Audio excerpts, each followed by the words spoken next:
হিন্দু ধর্মের উৎসবের দিন দুর্গাপূজা, খ্রিস্ট ধর্মের উৎসবের দিন বড়দিন, তাই না? আর গণতান্ত্রিক ধর্মের উৎসবের দিন হলো ভোটের দিন, তাই না? ধর্ম যা যা সব সময় এটা যদি আপনি না মানেন, মানেন নাকি আপনি? ধর্ম যা যা সব সময় এটা মানেন আপনারা? মানেন। তাহলে ধর্ম, গণতান্ত্রিক ধর্মের উৎসব ভোটের দিন, উৎসব ওদের, আমাদের না। ওদের আনন্দের দিন, খুব বলে উৎসব মুখর পরিবেশে ভোটের আয়োজন করা হবে। এটা উৎসব গণতান্ত্রিক ধর্মে, আমাদের তো না উৎসব।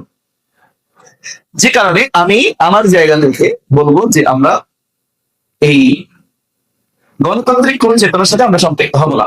তবে যদি এমন পরিস্থিতি হয় যেটা আমাদের অনেক মুহাদ্দিসিন ইকরাম তারা বলতে চেয়েছেন, আমি তাদের বক্তব্যটা পূর্ণ করি। তাদের বক্তব্য সঠিক হতে পারে, বেঠিক হতে পারে। কারণ আল্লাহ যেটা সেটা ফাইনাল, লা ইয়াত্তাখিযুল মুমিনুনা আল কাফিরিনা আউলিয়া মিন দুনিল মুমিনিন। তোমাদের কোন মুমিনের উচিত হবে না কোন কুফরির সাথে, কাফেরের সাথে, যারা কুফরিতে লিপ্ত হয়েছে তাদের সাথে কোনো সম্পর্ক রাখা। এটা আল্লাহর ডাইরেক্ট সিদ্ধান্ত। সূরা আল ইমরানের 28 নম্বর আয়াত।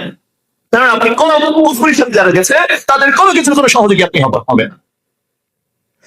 এটা হলো আল্লাহর সিদ্ধান্ত। এখন এই সিদ্ধান্তের উপরে কিছু উপসিদ্ধান্ত, অনেক কিছু বিভিন্ন পরিস্থিতির ক্ষেত্রে হয়তো কিছু সিদ্ধান্ত অনেক গ্রহণ করে থাকেন। সেটা তারা বলতে চেয়েছেন যে কোন বড় অন্যায়কে ঠেকিয়ে দেওয়ার জন্য আপনার সমর্থন যদি কোনো পজিটিভ বা ভালোর পক্ষে হয়, কিছু ভালো আনায়ন করা যায়, কিছু বড় বড় অপরাধগুলোকে যদি ঠেকানো যায়, সেটা অনেকে অনুমোদন দিয়েছেন। তবে এখন এবাদাতে নিয়ে ভালো নেক কাজ করছি এটা না, বরং তাৎক্ষণিক একটা বাঁচার জন্য সেভ হওয়ার জন্য, নিজেকে সেভ করবার জন্য বা একটা জনগোষ্ঠীকে সেভ করবার জন্য, এমন যদি হয় যে না উনি একেবারে খুব ডাকাত আর উনি চোর, তো সেক্ষেত্রে টাকা দিচ্ছে চোর ভালো আবাদ।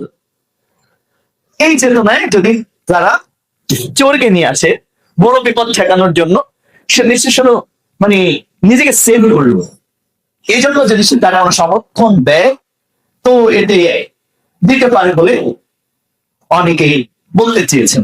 তো তাদের এই মতকে আমি সম্মান জানি।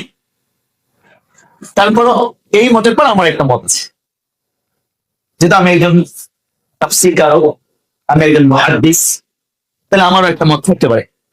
যদি এটা কেউ করেও তারপরও তার উচিত হবে ইস্তেগফার করা, যে না তাও আল্লাহ এটা আমার ভুল, কারণ আমার ইসলামের বাইরে আমার কোনো কিছু যাওয়ার সুযোগ আমার নাই। তারপরেও আমার একটা সমর্থন আমি দিয়েছি পরিস্থিতির কারণে, যদি দিয়ে থাকেও আল্লাহ এটা আমার ভুল, কারণ আমি ইসলামের বাইরে কোনো কিছুই কবুল করতে আমি চাই না। এই ভুল স্বীকার করে দিতে হবে আল্লাহ। এই শর্তে কেউ যেতে পারে, আমি মনে করি। আমার মত বললাম।